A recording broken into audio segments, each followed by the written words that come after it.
So hi guys, खुलुमबाय नोंथांमोनखौ गुबुन मोनसे भिडिअ गोसो गोथारै बरनाय थाबाय आं दंफैयो दिनै नैबे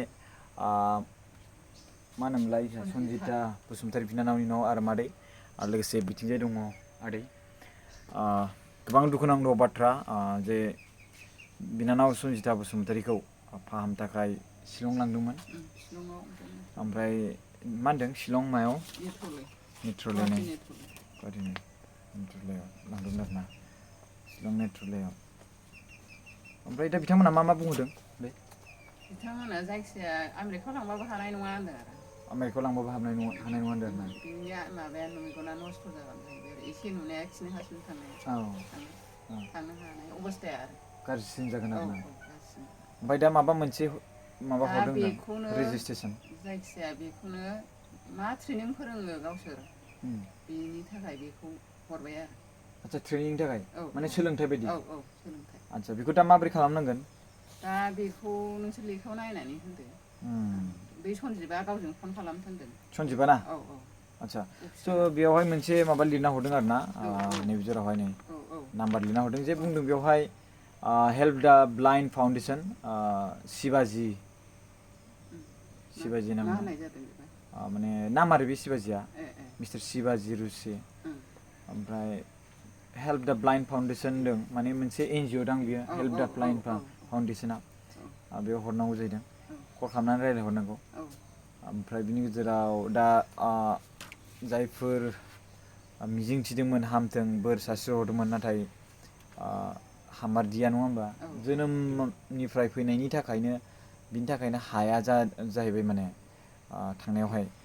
माने जेनेबा मेफलावबो बेखौनो होनबाय ओमफ्राय नेट्रलियावबो बेखौनो होनबाय सेम ना स' माने होमबा दायो माने बे नेट्रलिया हस्पिटालनिफ्राय माने बिथांमोना बुंदों जे माने मानसिखौ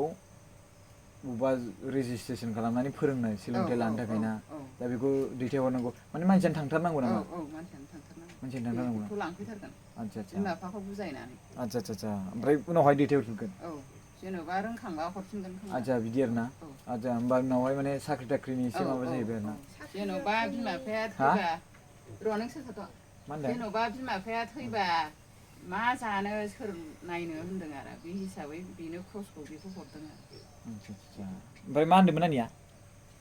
आंबो बेखौनो बुंनो नागिरदोंमोन आनै जाहा बुंनाय बेखौनो स' नोंथांमोना मोनथिबाय आरो बेनोखि जि माने नोंथांमोना आसा खालामदोंमोन बे आसा बायदि जायासै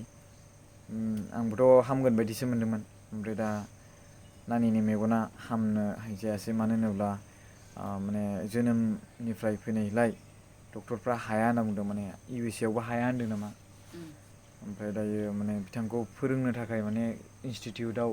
मोनसे रेजिस्ट्रेसन खालामना हरदों आरो ना बेयाव कल खालामनांगौ आरो गावसोरखौ माने कल खालामनानै बे डिटेल्सफोरखौ हरजोबनांगौ जाहैदों ओमफ्राय बिनि गेजेराव बिसोरो फोरोंथाइ लागोन होनदों आंबो दा मिथिया बेखौ डाइरेक्टलि नंगौबो होननाया मानो होनबा स्लिपआथ' दं बेवहाय रेजिस्ट्रेसन स्लिपआथ' दा सोरबा सन्जिबजों रायज्लायग्रोनांगौ होनदों नामा बेजों रायज्लायनानै बाखि खोथाफोरखौ नोंथांमोननि सिगाङावहाय आं आपडेट खालामनानै होगोन दिनैनि भिडिअआ एसेनोसै बिराद दुखुनांथाव बाथ्रा बिनानाव सन्जिता बसुमतारीनि मेगना हामनाय नङा जि एसे नुदों बेनो थागोन आरो जुदि बेखौ जुदि फाहामोब्ला आरो नुसिनथारबावनाय नङा जाहैदों आरो ना